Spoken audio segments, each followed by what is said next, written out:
Welcome to the Always Better Than Yesterday interview sessions. I am your host, Ryan Hartley. This channel exists to inspire and encourage your heart-centered leadership. Each week, I share interviews with some of the greatest heart-centered leaders in the world. I hope our time spent together helps you leave a heartprint where those around you are left better than yesterday. Please visit abty.co.uk if you would like us in your corner. These interview sessions are brought to you by Matt Media Online Marketing, an independent agency who specialise in content marketing, helping business owners get their message seen by the right audience. If you want to get your business seen through the power of social media, head to mattmedia.online. On episode 235, it is a joy to welcome back Zachariah Thompson to the podcast.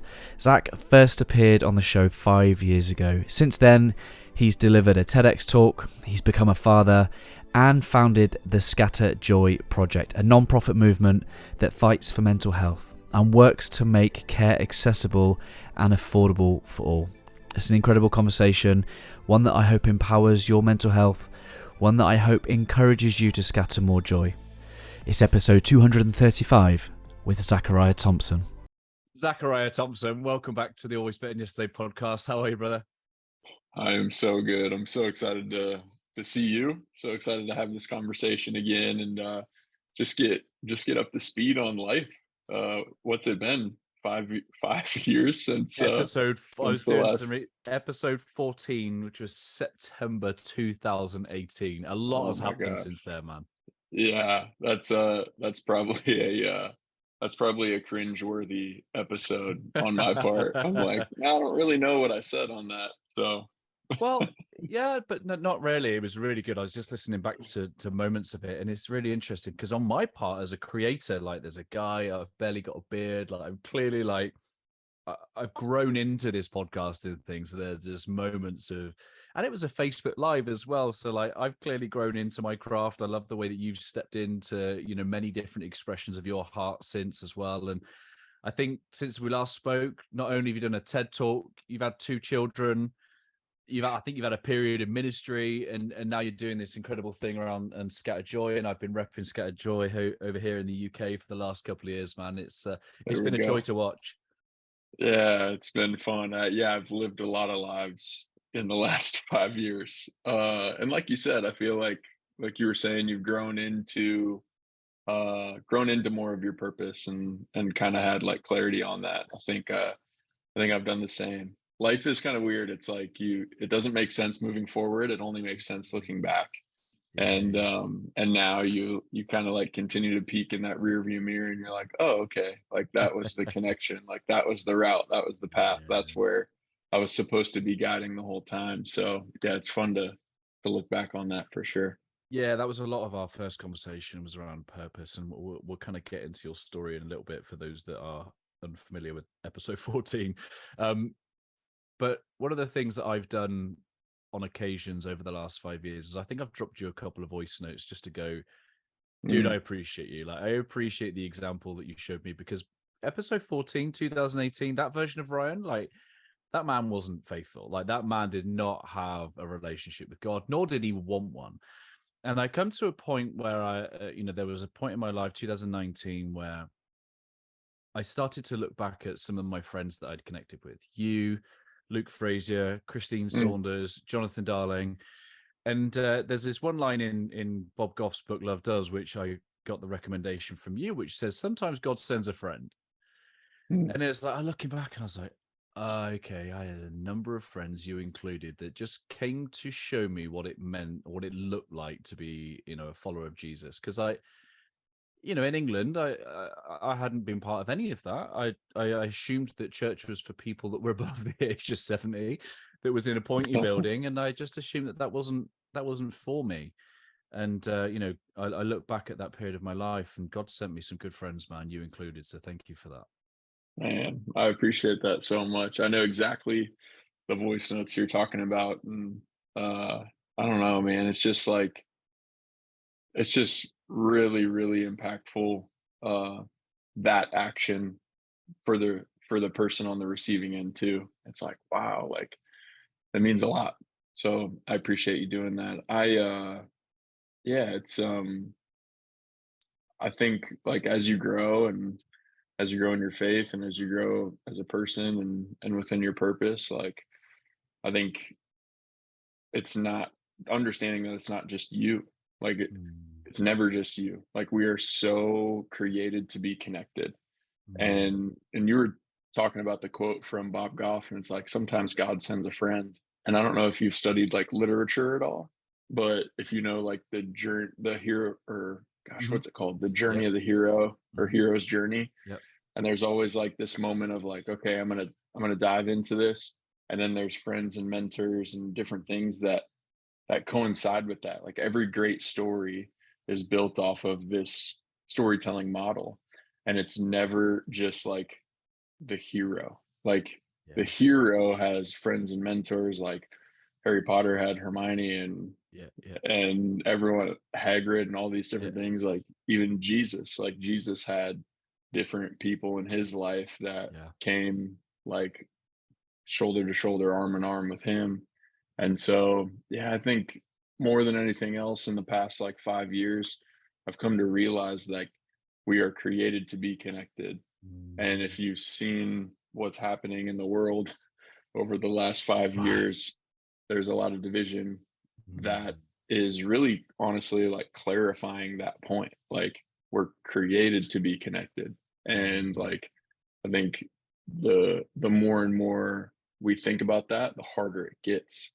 And I think like for us, like it just goes back to like the simplest form. Relationships are based on based on conversations, connection via conversation, and the deeper the conversation relies on the questions. And so, what you're doing with this podcast and how you're leading relationships in life, like it shows the question. So, interest in the other person, the depth of the question leads to the depth of the relationship. Mm. And so, I think what's happening now and in our world. I was going to say our country, but you're in England, so I don't know if this is happening in England, but we have a lot of people kind of living singularly Yeah. and just for themselves. And I think part of like what you're doing with like heart led leadership is, and what does that actually mean? It means like doing something for someone else, leading the way for someone else, helping them uh like see a new life or a new path that they can do, see potential in themselves, see the impact that they could possibly have. But it's all based on connection, Mm. friendship, God sending a Mm. friend, God sending a person, and then us being receptive to hear it and see it and feel it. Yeah. And I have a friend and a mentor. He says, um, if you if you want if you step into a room and the goal is to be interesting, Yeah. all you have to do is act interested.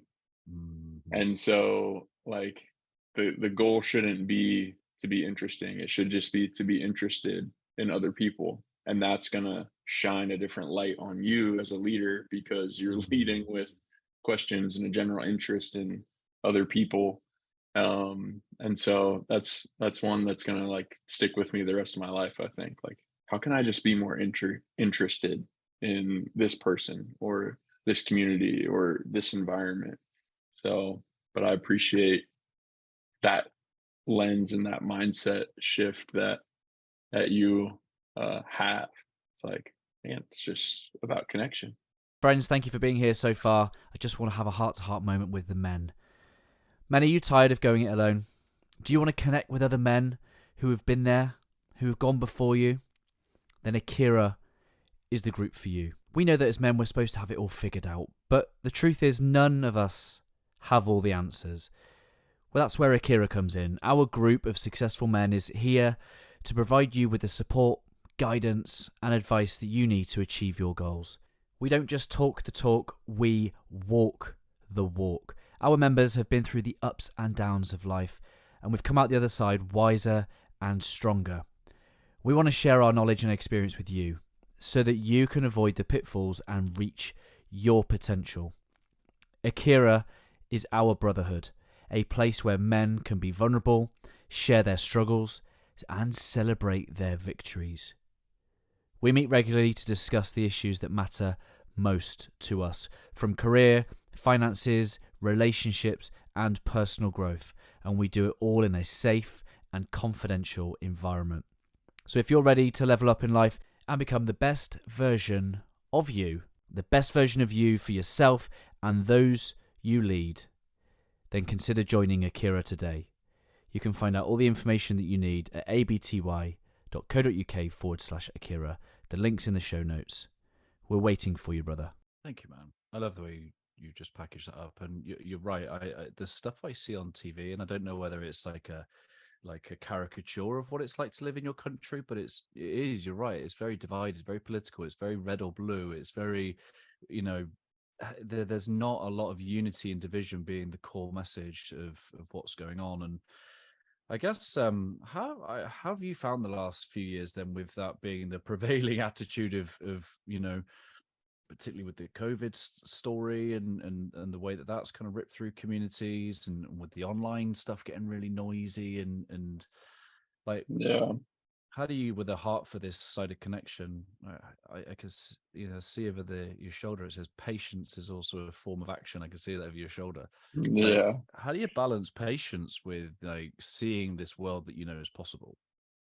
Yeah. I think the world seems really, really big right now. And so the division seems big.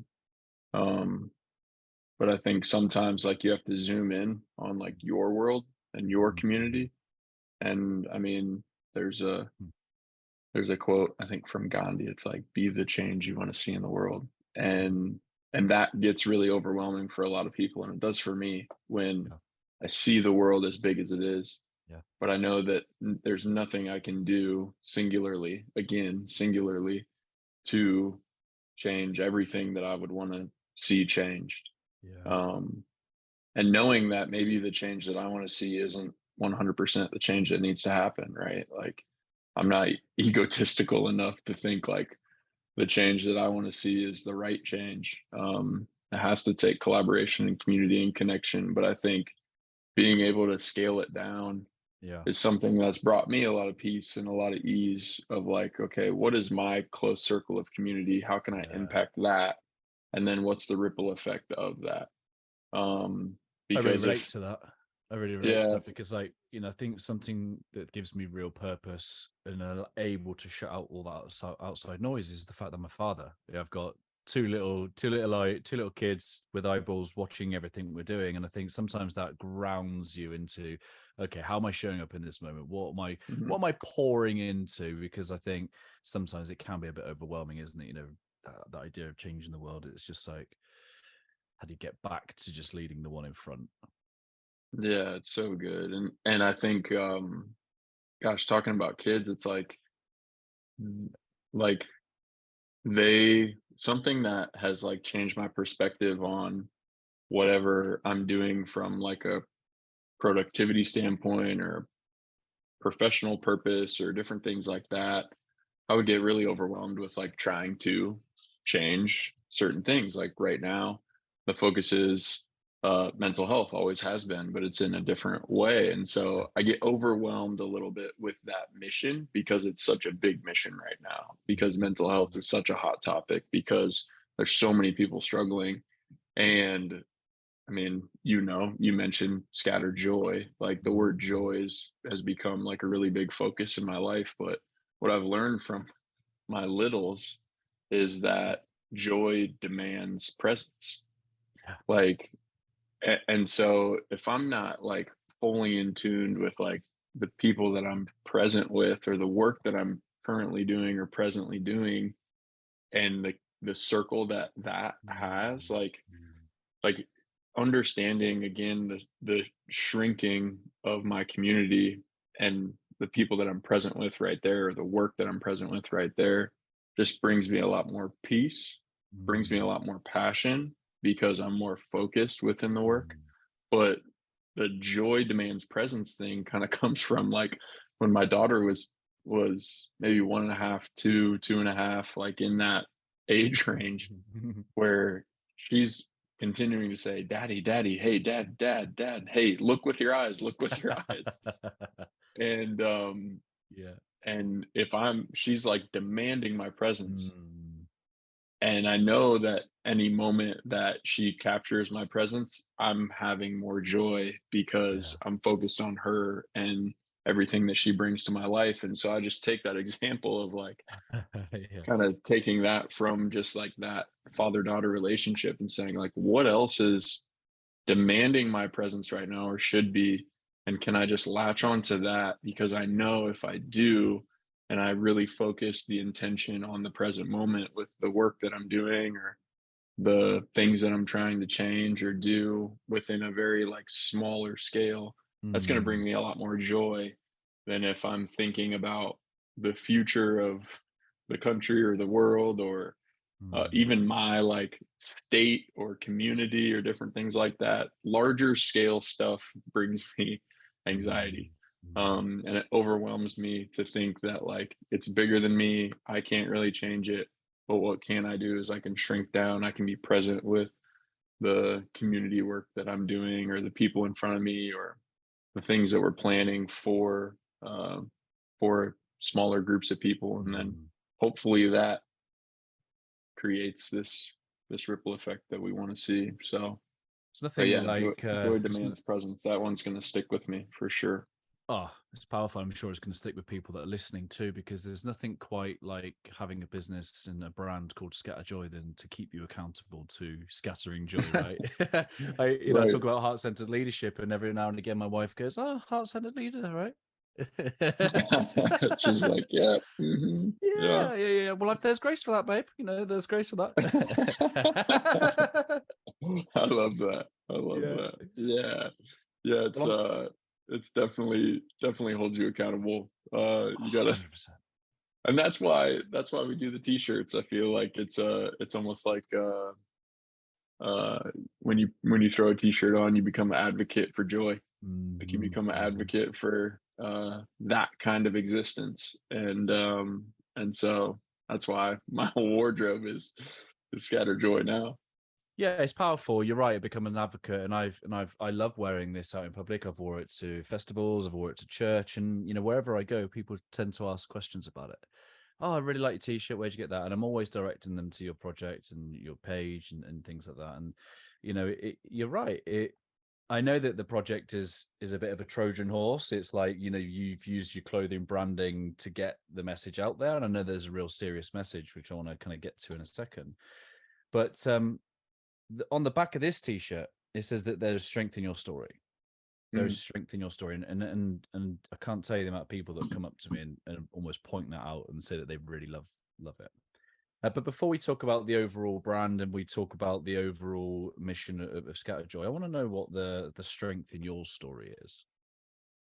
Oh man. I that's a tagline for us because I think there's a lot of people in in our world that believe the things that make them the most vulnerable or the things that they would maybe change about themselves or change about their story or things that they think make them feel weak are the Mm, things that disqualify them from so much.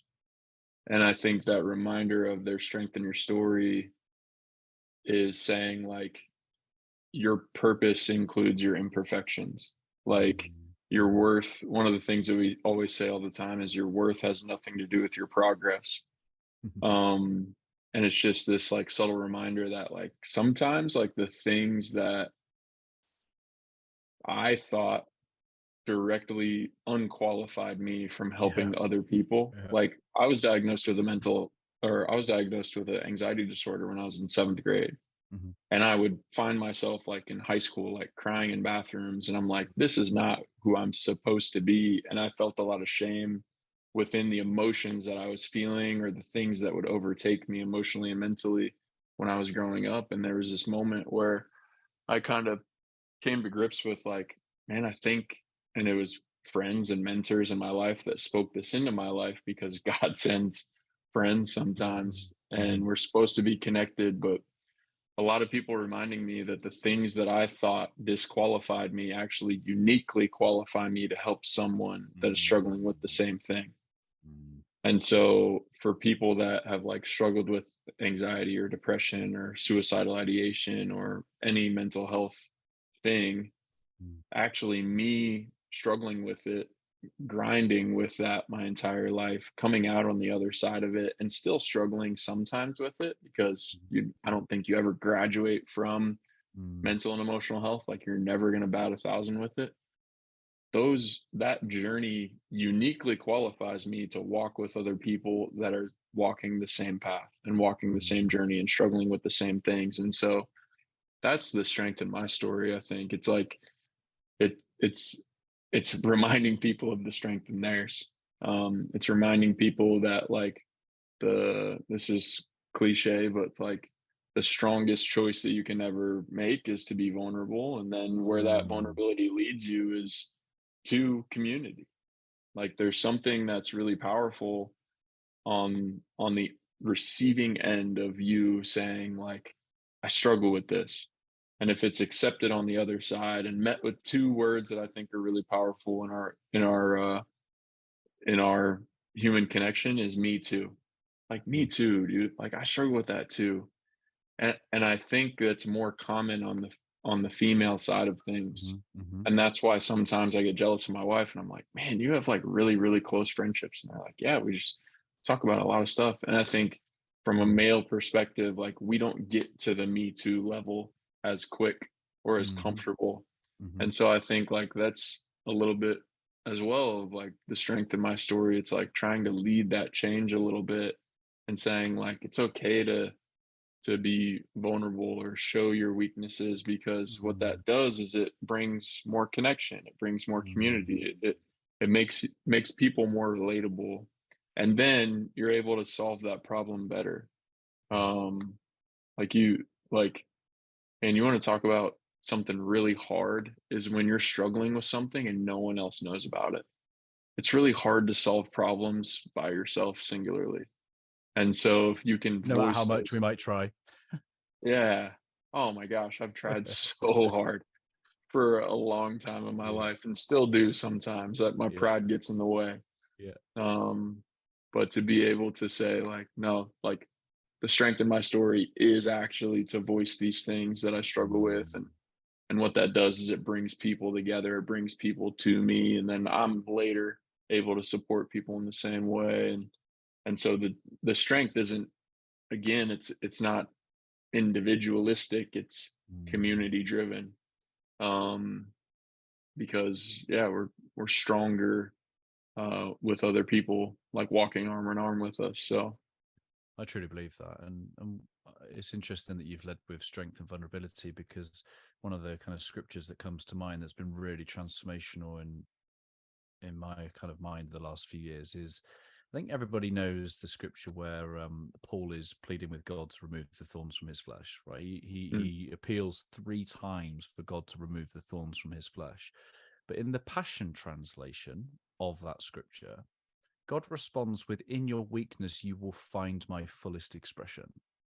mm, And I absolutely love that translation because normally it's like, "Oh, in your weakness, you are strong." But no, in your weakness you will find God's fullest expression. And I think when you talked before on the podcast around the heart monitor that I can see on your collarbone there, that in that weakness you've allowed space for God to work in you and through you, and that for me is purpose. mm. That's so good. And I think like, and to even dive into scripture a little more, it's like, man, God's, what I believe is God's fullest expression is again connectivity. Mm, It's like Jesus' last prayer. It's like, let's make us one, mm, talking about unity. Like that's his mhm, last wish for us. And so um to step into God's full expression, it goes back to what I was saying. It was like, man, when you are vulnerable, mm, then you can become more connected with humanity. You mm, can become more connected with each other, while trying to seek the solution or a better life or mm, more joy or more hope or more love. So I'd love to know your perspective on the whole kind of mental health challenges, because I have a theory that mental health is a byproduct of heart disconnection from heart, disconnection from God, from each other. And there's some research that says that the mind has an inherent defect in that it is a perception tool. So the mind is a perceiver.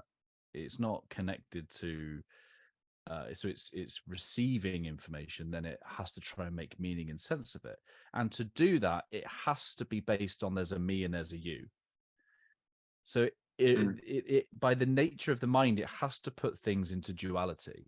It can't base on unity, because it has to see that I'm a thing, therefore you must be a thing, and you're a dude and I'm a dude, and you're white and you're American, you know, you're in Ohio and I'm here in England. You know, that's the whole, the mind. For the mind to advance itself, it has to put things in categories and boxes, which is the irony, is the sheer antithesis of oneness and wholeness.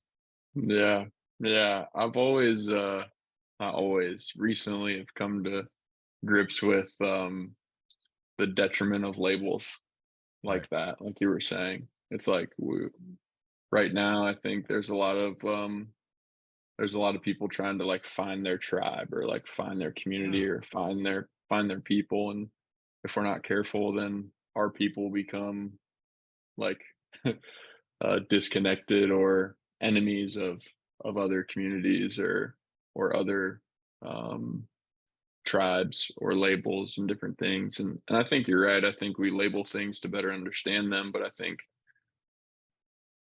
to me, like spirituality is something that you never like fully understand, but I think a lot of people try to. Mm. Um, I think we can fully understand the purpose and the connection piece of it. Everything else is a mystery, Mm. because faith, to me, it wouldn't be faith without doubt. There wouldn't be a need for it. And Mhm. so if everything was like printed out for us and factual, then the I think the most powerful thing in our life and in our existence is the ability for hope and faith. Mm. And so Mm. if we had everything laid out, then there wouldn't even be a need for me to step into a really hopeful or faithful season and like put my faith to the test or like put my hope to the test and different things like that. So that's kind of my first thought with that is I don't think we're ever supposed to like fully know and Mm. fully understand. And so I think it's okay for us to label some things to better understand, but coming back to the point of it all and the full expression of what I think this is all about is to be able to say, I am different, but the differences can like bring us together. Like usually community, when we think about community, we do a lot of like community focused work within the mental health nonprofit with Scatter Joy. Like our last two mental health awareness themes have been community over everything and strength in numbers. It's Mm. not like you're enough or like all Mhm. these like trendy like mental health terms. It's like it's about community. Yeah. And so what we mean by that is like usually when we think about connection and community, we think about common bonds.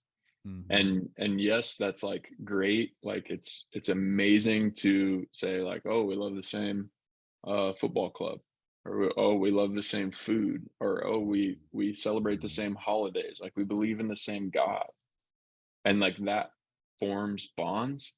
But I think right now we need to move past like community only being about bonds. It needs to be about bridges. Mm. Like the strongest communities know that they're different, but build bridges in between of like equity and accessibility.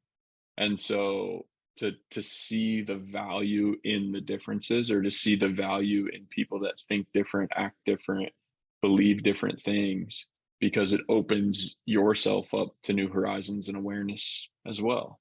And Mm. also differences challenge the Great Commission. I don't think anything was supposed to be easy, right? Like love your neighbor, like that, it's that doesn't mean like love the people that believe the same things as you. Like Right. it means love people, like challenge yourself to work to love people that think differently than you, that believe different things, that look different, that have different cultures and traditions and different things like that. That's the hardest thing that we're ever going to have to do in our life. But I Mm. think that's why it's the Great Commission. It's the biggest challenge that Jesus gave us, right? From a mental health standpoint, um, I think that there are there are just like chemical imbalances as well. So I don't want to like lump all of like mental health issues and illnesses and disorders into like this disconnection of heart and soul and spirit and all these different things too. But I think it does have a lot to do with it. I think uh, I'm a huge fan of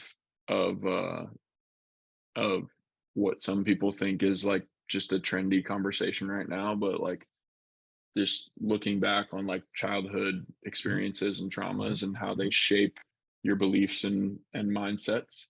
I don't Mm. think I don't think beliefs and mindsets just don't happen. They just don't appear out of thin air. They're Mm. stemmed from something. They're created from something. And so if you work backwards in it, you can almost look at your life and say like what's like a negative mindset that I have, or like what's a negative belief, where does that come from, what story, if you work Mm. backward from that, it's like what story am I telling myself about myself, or what story am I telling myself about this culture, community, Mm. or the current season of life. And then the story is usually created by an emotion that you feel. Well, the emotion that you feel is usually created by a belief about the world. And the belief about the world is usually created by a past moment, memory, or trauma.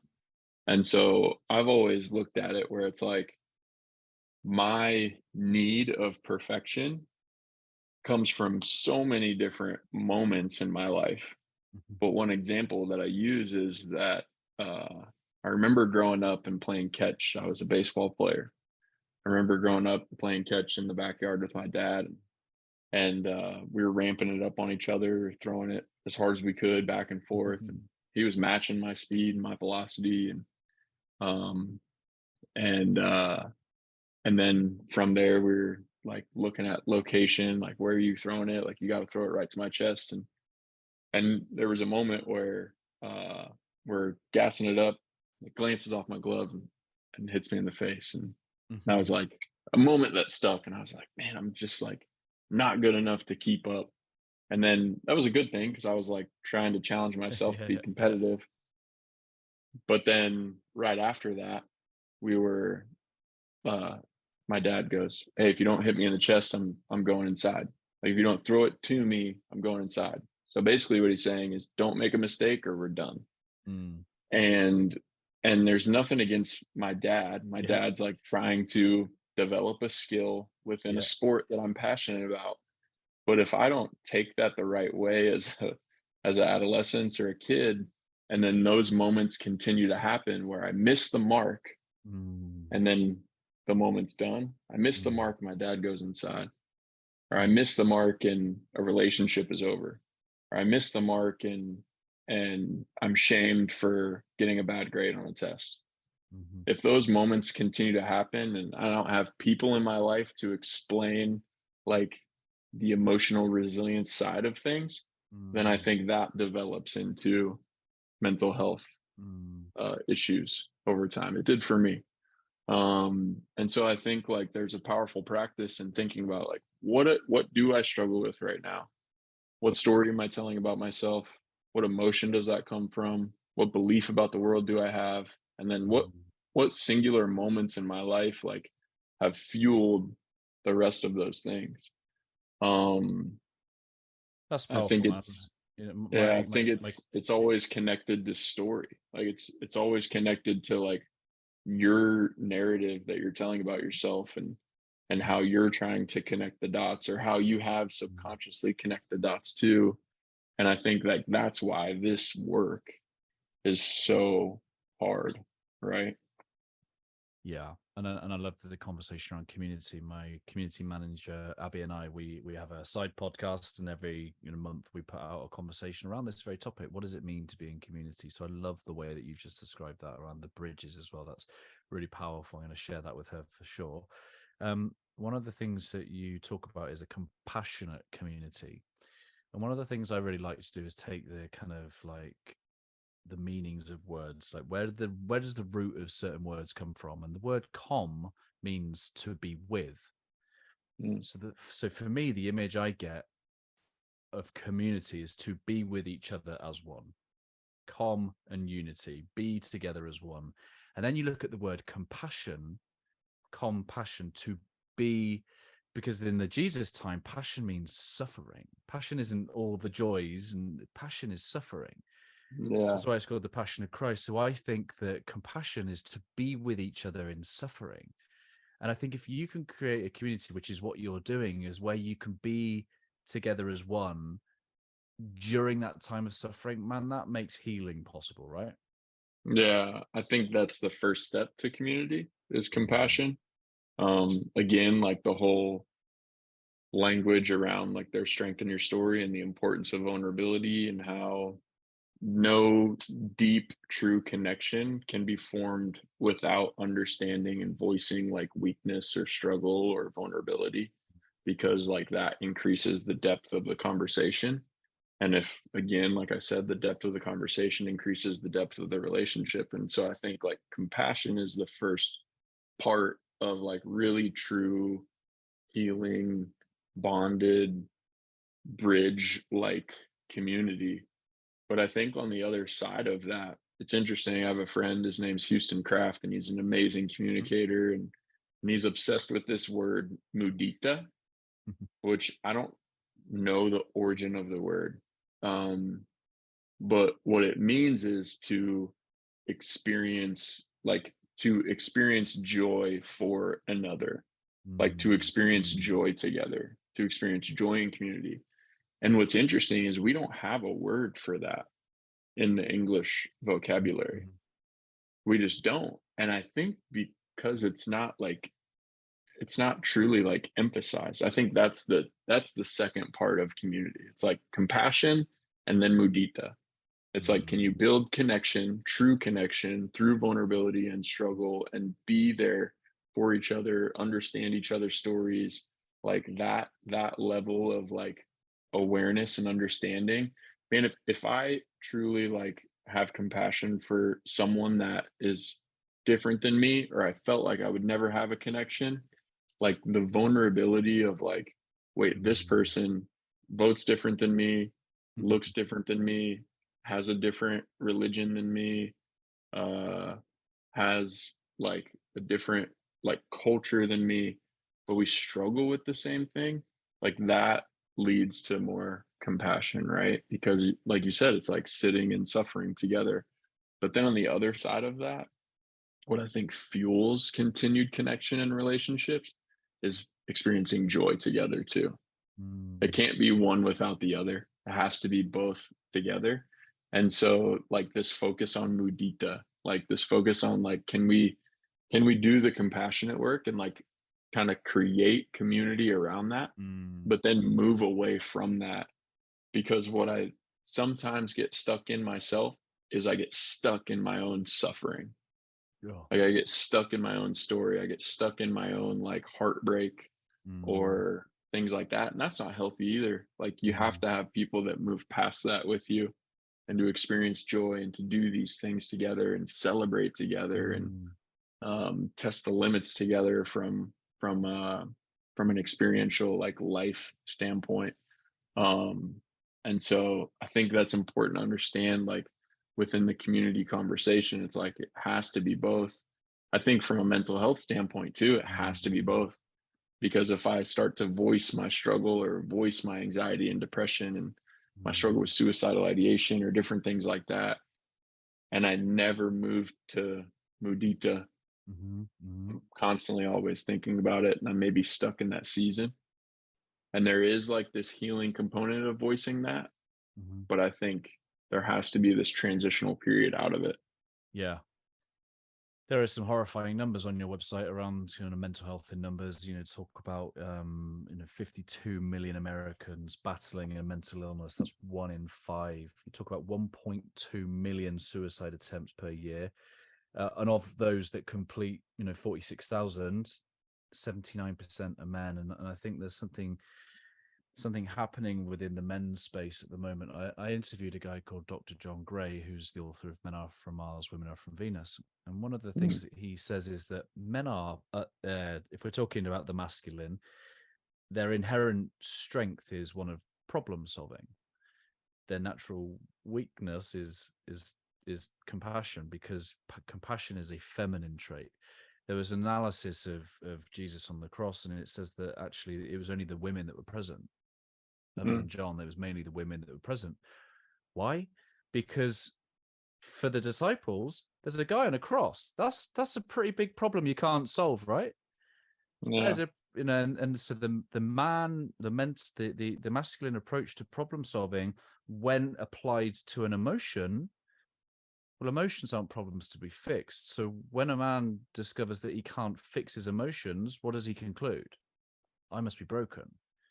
And I think that's why many men are struggling these days, is not to generalize, but I think men are more self-aware than they've ever been of any previous generation. They have much more awareness of their emotions, but I don't think they've got they've caught up with necessarily the tools and techniques to not specifically try and fix those emotions. Because we don't come together, again, not to generalize, but women kind of come together to talk about it, to release it, to let it go. Whereas men don't. They keep it to themselves. They try and hold it, try and fix it. And that Me Too moment is the way of going, or maybe a brother goes, have you tried this? That helped me. And, you get more of a solution based. But compassion, many men have been conditioned out of that ability to do that. They can't meet anybody else no further than they've met themselves. And if they've, come from parents of a previous generation that said emotions are the enemy, we must not, then this compassion for self and others is going to be a far reach. Yeah, it's such a good thought. It's interesting that you say that. It's interesting that you say, like, man, men are almost conditioned, whether it's natural or whether it's through culture and society, to be like the fixers, and that's like the first mindset and things like that. It's emotions can't be fixed. It's really hard to do anything singularly.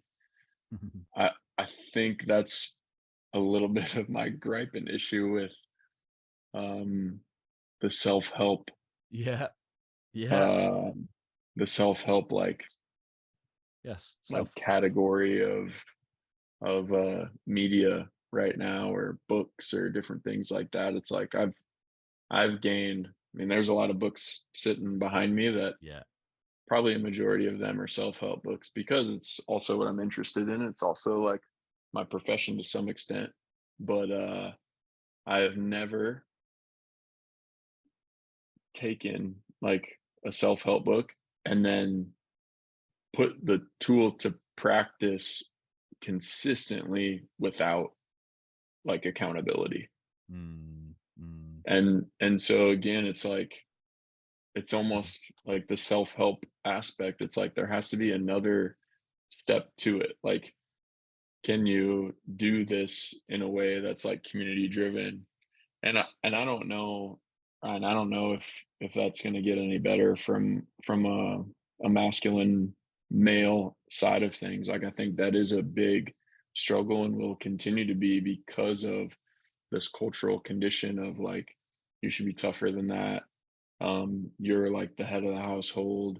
You should, like, strength means like this suit of armor kind of mentality, rather than this shifting of mindset that says like strength is actually like in vulnerability, in like battle with each other, like not against each other. And so, I just think of like, men, I think of like old like war movies, and like like Marcus Aurelius, and like it's like these men doing battle with each other, but like visibly seeing the vulnerabilities and building strategies to like make each other stronger together. I Mm. think that has to like somehow cascade into like this emotional war, this mental war that's going on within our country and society too, where it's like, can we develop strategies as men to like have each other's back within it, or be aware enough to see when Yeah. someone else is struggling? I think that's also like something that we don't do a great job of, is we're so like self-centered, and so like ego-minded and Yeah. focused on like our lives, that sometimes we don't do a great job. And I'd say we, I mean me, I don't do a great job of seeing the signs and signals of friends or people in my community and saying like, I should check in. Like he hasn't texted me in a while. Like I need to check in. Like I need to lead that connection. I need to lead that relationship.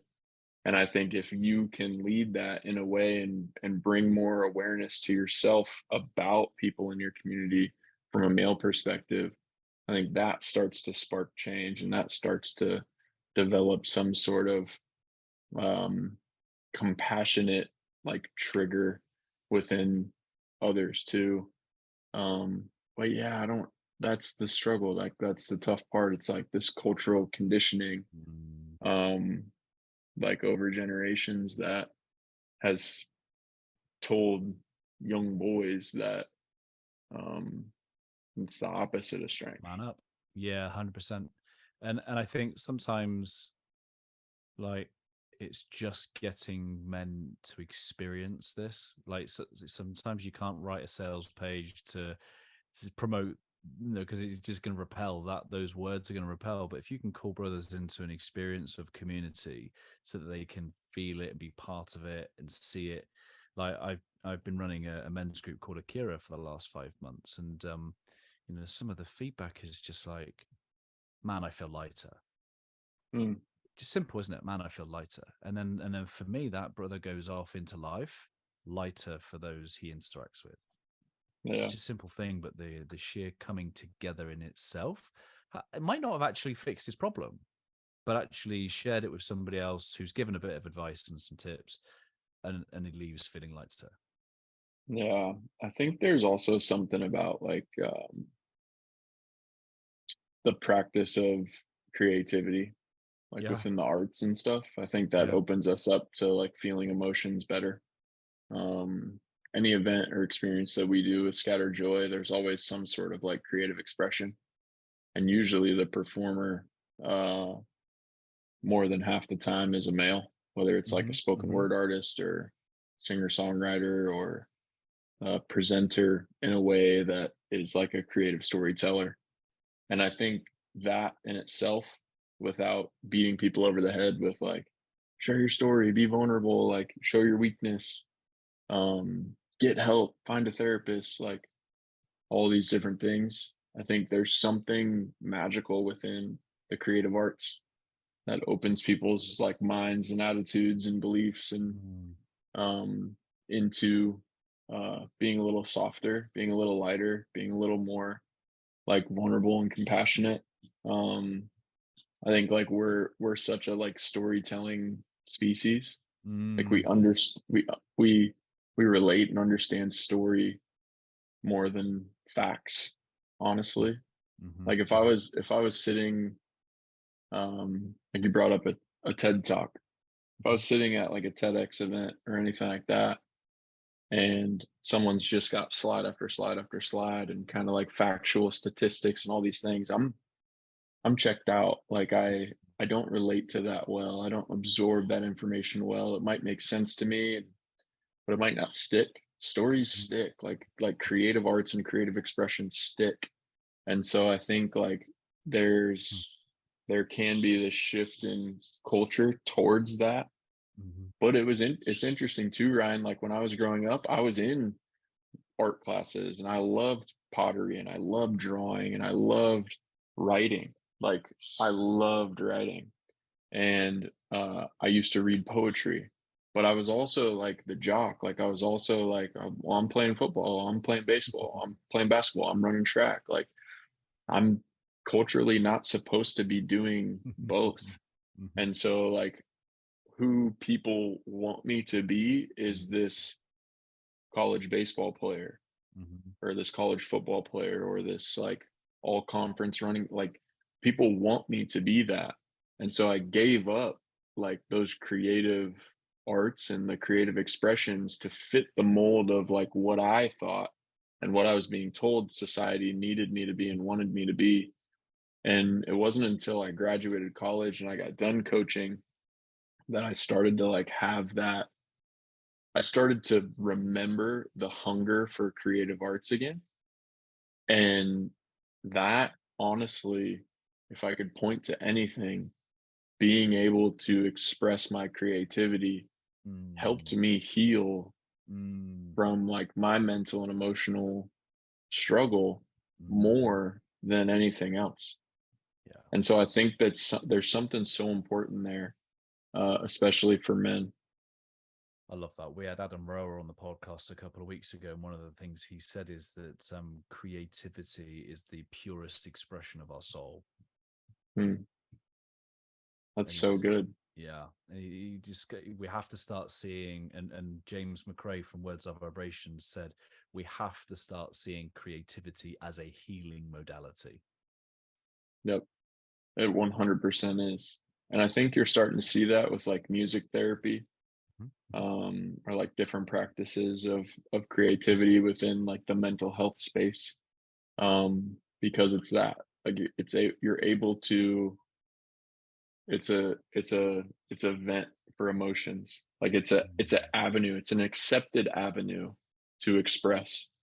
And usually like the most moving expressions of art that I experience personally are ones of like struggle and sorrow and like compassion and empathy and things like that. So it's interesting to think about.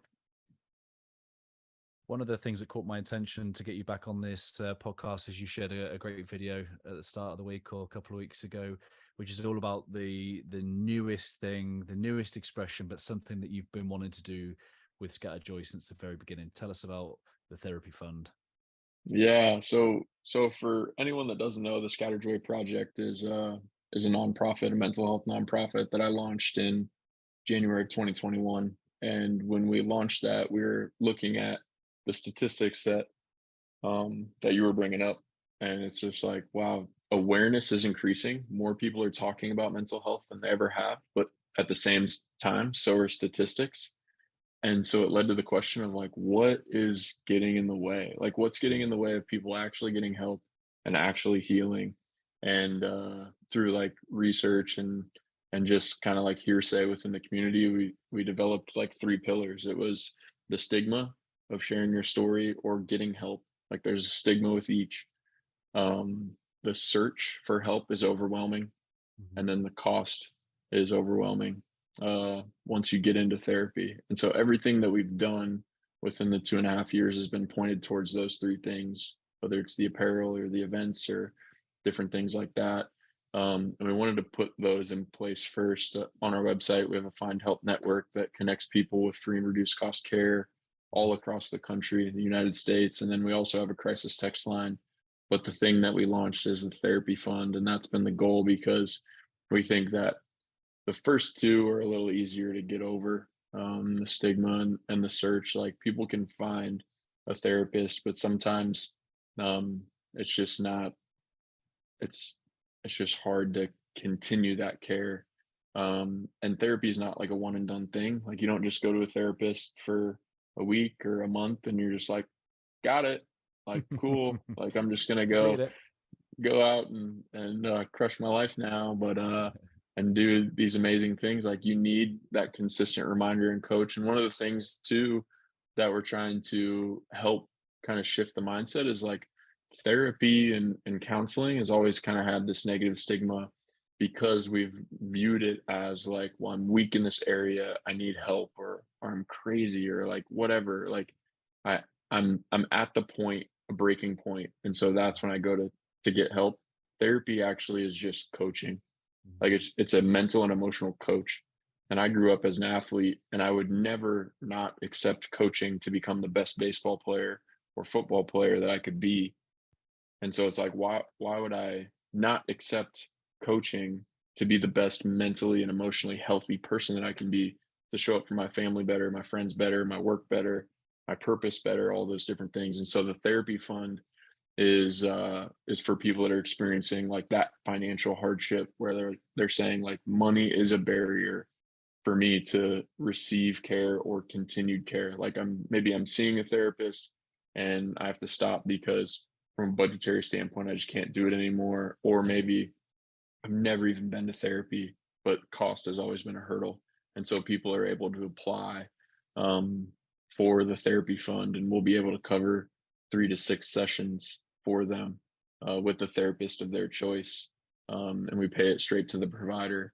So there's not even a handoff of like, okay, now I got to go do this. Like, it's just like, we pay the provider and you just worry about healing. Like, you worry about getting healthy and building that relationship with that professional that you might need in your life. So it's a huge deal. It's really, really fun for us to do.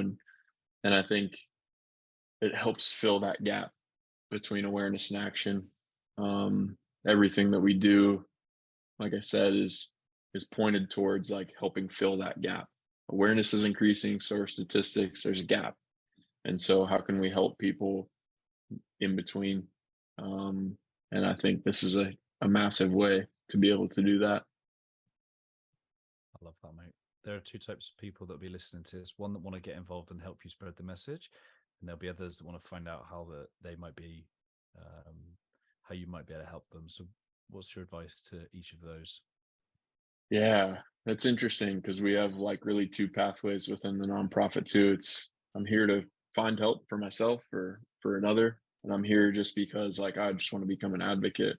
Yeah. And so, and the easiest ways to support what we're doing is to follow along on social media, share the creative expressions that we're putting out there, buying apparel. 100% of the apparel purchase goes towards the therapy fund and funding the resources and hosting these life-changing events and stuff too. So that buying a t-shirt is literally a donation, but you can also donate. I think the best way to support is saying like, man, I'm just going to commit $10 a month to support this. And maybe you have someone in your life that struggled, or you've struggled in your life and you've overcome that. And so to do that in honor of someone that you've walked with is really cool. We have a lot of people that do that too. But then if you're looking for help, we have a web page dedicated for that. It's called our Find Help page, and on that Find Help page, it's just the scatterjoyproject.com/find-help. I'm sure we can put that in the show notes as well and stuff. But it is a page dedicated to finding the help that you might need or want or deserve. And so on there's a search engine that you can type in any keyword, whether it's anxiety or mental health or therapy or counseling, and then type in your zip code in the United States, and it'll show you all the free and reduced cost options. The caveat with that search is it has to be, for us to list it in that search engine, it has to be a free and reduced cost care program, which is cool because it makes it more affordable, obviously. We also have the text line. The suicide hotline is important to know that change went to 988 instead of a 10-digit number, which is amazing, because if you're at a point of crisis, you're not going to remember a 10-digit number, but 988 you can remember and you can write down and have that available. But from a warm line perspective, if you just need someone to talk to, you can text the word scatter to 741-741, and that's available 24/7 and free to a certified crisis counselor. But then there's other resources too, and we kind of believe that we're almost like a marketing agency for other nonprofits and like social impact like ventures and stuff. Like there's a lot of people that don't have a budget to be able to market, and we're kind You're of the set up bridge. to, You're the bridge. yeah, we're a bridge. Yeah, so we almost want to be, a point guard in a sense, or like a midfielder, finding and distributing the ball in the right way. And so there's a lot of other avenues to find help, more than I can explain Oh man, that's so verbally. powerful. So powerful. One of the things I love about your content is almost like you make me smarter. Like you quote people like Ralph Waldo Emerson. There's a wonderful quote around scattering joy. Do you mind sharing it with us? Yeah, it's actually how we were created. It's why we're called Scatter Joy. The quote goes, "There's no beautifier of a form, a complexion, or behavior like the wish to scatter joy and not pain around us." And I have always been a fan of Ralph Waldo Emerson. Like, he's my guy. And I had never read that quote before, or read that piece, and it was like right when COVID was kicking off and everything was becoming shut down, and I read that, and it just like stood out to me. I didn't know what it was going to be, but I knew that that was what the world needed more than anything. And I think like we sometimes view like our capacity to love, or our capacity to feel joy or feel hope or give joy is limited, and it's not. Like it's like cascading, it's overflowing. And so I think the mindset of like always being able to give something like that is available to you. You just have to make that choice. But then also there's something really magical about the word scatter. Like I think sometimes we're a little bit too intentional with like who we care for.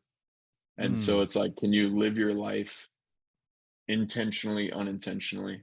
Mm-hmm, Like, can mm-hmm. you live your life in like the mindset of scatter? Like anyone who comes in contact with me or walks within my journey or my path or my purpose is going to experience like my full expression of my joy and my love and my passion and my compassion. And so it's a intentional, unintentional word that I'm so in love with. Yeah. It just gives me images of just being free, overflowing, and abundant with. Because for me, that is a spiritual thing, isn't it? I've said before on the podcast, if a man that goes fishing comes back and the fruits of his spirit are more like love, patience, kindness to his wife and his children, then that activity is a spiritual activity. Yeah. Fishing is a spirit because it raises his spirit. And I think that, the fruits of our spirit of being more like joy is what you're making possible. You're making possible people to walk in the spirit of joy through your creative expression, through your compassionate community. And that, my friend, is going to leave a ripple effect. I call that ripple effect a heartprint.